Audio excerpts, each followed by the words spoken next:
म्हणजे का तुम्हाला समाज म्हणजे काय काय वाटतं? समाज कशाला म्हणतात? छान. अजून मी सांगू शकेल समाज म्हणजे काय?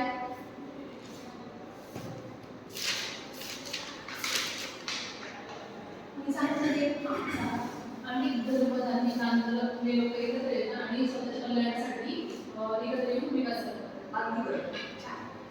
तर आपण पाहतो की व्यक्तीला जीवन जगण्यासाठी स्थिर आणि सुरक्षित आयुष्य आवश्यक असतं. म्हणून माणूस एकत्र समूह करून राहू लागतो आणि त्यालाच आपण समाज असं म्हणतात. आपण समाज कशाला म्हणतात?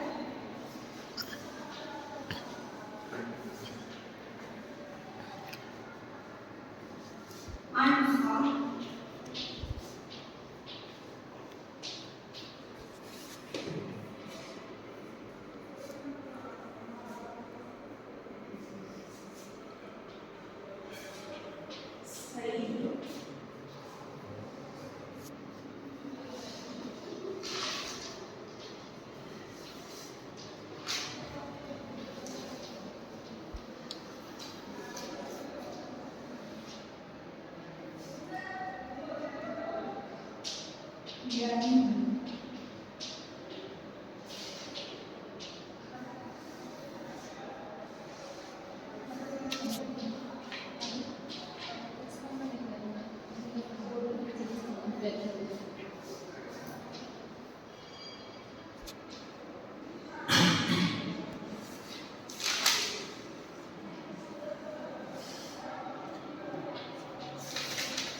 समाज असे म्हणतात.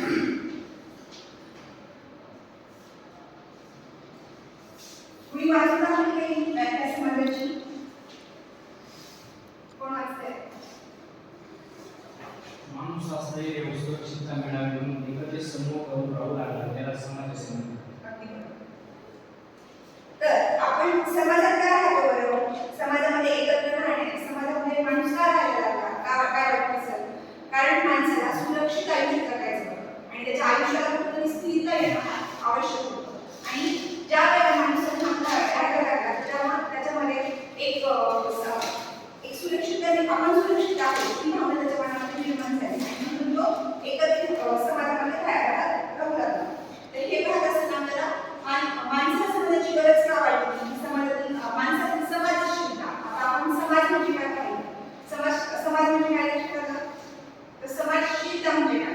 तर समाजात राहत असताना आपल्याला नियमांची वेगवेगळ्या नियमांची गरज असते. कारण आपण ज्या वेळेला अनेक विचारांचे अनेक जाती धर्मांचे लोक एकत्र राहतो त्यावेळेला प्रत्येकाचा विचार, प्रत्येकाच्या सगळ्या गोष्टी वेगवेगळ्या असतात. पण त्यांना एकत्रित राहण्यासाठी एक नियमावली आवश्यक असते.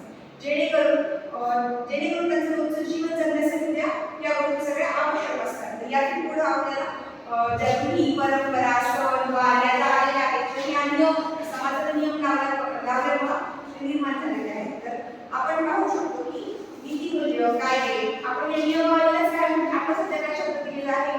समाजामध्ये राहण्यासाठी एक नियमावली लावली आणि तिला सध्या आता आपण कुठल्या नावाने ओळखतो? तर कायदा असेल तर सगळ्या कायद्याच्या सुव्यवस्थित असेल तर सगळ्या गोष्टी समाजामध्ये व्यवस्थित केल्या जातात. तर याचं उदाहरण तुम्हाला द्यायचं असेल तर बघू शकतो. आपल्या आता कॉलेज आहे, या कॉलेजमध्ये वेगवेगळ्या शाखेच्या वेगवेगळ्या बिल्डिंग्स आपण पाहतो, वेगवेगळे आहेत. कशामुळे का कुठल्या कारणामुळे केले असतील बरं हे वेगवेगळे? जसं की प्राथमिक विद्यालय आहे, आपलं जे शिक्षणशास्त्र विभागाचं विद्यालय आहे,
करण्यासाठी आपण कायदा वगैरे चा वापर करत असतो. तर माणसाच्या ज्याप्रमाणे आपण बाकीची ज्या गरजा आहेत, कुटुंब, नातेवाईक, मित्रमंडळी या सगळ्यांचा आपल्याला या समाजातून मिळत असतं. तर याची गरज का वाटली असेल बरं माणसाला आपण समाजात राहावं? तर का त्याच्यामध्ये एक कारण आहे.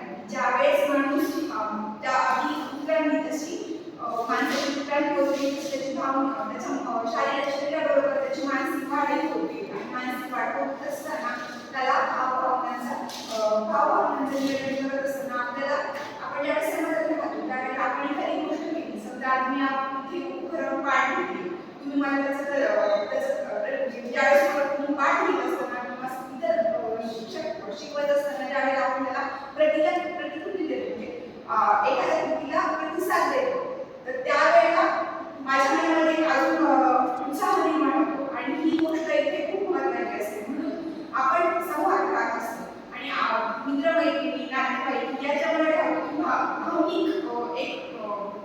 भावनिक संबंध इथे प्रस्थापित केला जातो. ज्याप्रमाणे माणसाला अन्न, वस्त्र, निवारा, आरोग्य तशीच आपल्याला समूहामध्ये राहण्याची सुद्धा तितकीच गरज आहे. आता ही गरज असताना आपण समूहात राहत असताना आपल्याला अजून काय फायदे होतात की ज्या वेळेला माणूस समूहात राहायला लागला त्यावेळेला त्यांनी त्याच्या जे रोजच्या जीवनामध्ये लागणाऱ्या वस्तू निर्मिती केल्या. जसं की आता आपण ही वही आहे, ही वही निर्मिती करण्यासाठी आपल्याला काय करावं लागलं की एक व्यक्ती हा कागद तयार करतो, कागद सुद्धा त्यांनी तयारही केला, पण ते त्याला एक बुक बाइंडिंग करण्यासाठी किंवा अजून त्या पुस्तकाला एक व्यवस्थित आकार देण्यासाठी त्यासाठी आपल्याला अजून माणसांची गरज लागते आणि त्यावेळेला ती पूर्ण होते. आणि हे करत असताना संघटित होऊन हे सगळं केलं जातं. म्हणून आपण ज्या वेळेला जीवन आयुष्य जगतो त्यावेळेला आपण जगत असतो, जगण्यासाठी आपल्याला ज्या माणसा समूहात राहणं आणि समाजात राहणं ही घटना ही गोष्ट खूप महत्त्वाची आहे. तसंच आता आपण असे उदाहरण काय घेऊ शकतो बरं? कुणी मला सांगू शकेल का की आपण उद्योगाचा विकास करतो, व्यवसाय उद्योगाचा विकास करतो, याच्यामध्ये कुठले कुठले व्यवसाय येतील? समाजामध्ये आपण एकत्रित राहत असताना म्हणजे अगदी खेडेगावातील समजा उदाहरण घेतो. खेडेगावातील लोकांना खेडेगावामध्ये राहत असताना तिथल्या गावातल्या गावात त्यांचा व्यवसाय पूर्ण करण्यासाठी त्यांचा दुग्ध व्यवसाय आहे, दुधाचा व्यापार दुग्ध व्यवसाय केला जाऊ शकतो. अजून कुठला व्यवसाय आहे? शेती आहे, भाजीपाला, शेती, भाजीपाला या सगळ्या गोष्टी केव्हा साध्य होतात? ज्या वेळेला आपण समाजात राहतो, समाजात एक घटक असतो आणि या सगळ्या गोष्टीसाठी आपण एकमेकांवर अवलंबून असतो. त्यामुळे माणसाला समाजात राहत असताना प्रशंसा, कौतुक आणि भावनिक एक आधार त्या गोष्टी महत्त्वाच्या